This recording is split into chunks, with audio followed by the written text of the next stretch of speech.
ஹாய்ங்க, shooting போகிறதுக்கு date confirm ஆச்சு, எல்லாம் ரெடி. ஆனால் ஒரே ஒரு விஷயம் மட்டும் ஒரு 1 வீக் முன்னாடி என் மைண்டில் உரைச்சது. ஏன்னா நான் காஸ்டிங் பண்ணி அந்த பசங்க அழகாக நடிச்சானுங்க, சொல்கிற டைலாக பேசினானுங்க. நாங்கள் ஆஃபீஸ்லேயே ஷூட் பண்ணி அங்கே பார்க்கும்போது தான் தெரிஞ்சது ஒரு விஷயம், ரொம்ப யூனிக்கான விஷயம். ஆனால் அதான் ரொம்ப முக்கியமான விஷயம். அந்த விஷயம் மிஸ் ஆயிருந்தது. என்னன்னு கேட்குறீங்களா?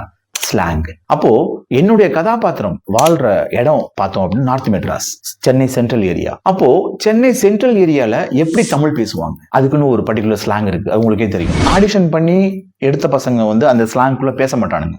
காமனா Tamil majority of Tamil peoples எப்படி பேசுவாங்களோ அந்த லாங்குவேஜ்ல தான் அவங்க பேசுறாங்க. அந்த ஸ்லாங்குள்ள கொண்டு போகணும். சரி, நம்ம ஷூட் பண்ணிட்டு நம்ம நாளைக்கு டப்பிங்ல பாத்துக்கலாம் அப்படின்னு நினைச்சோம் அப்படின்னா கட்டாயமா நம்ம நினைக்கிற அந்த ஃபீல் வரவே வராது.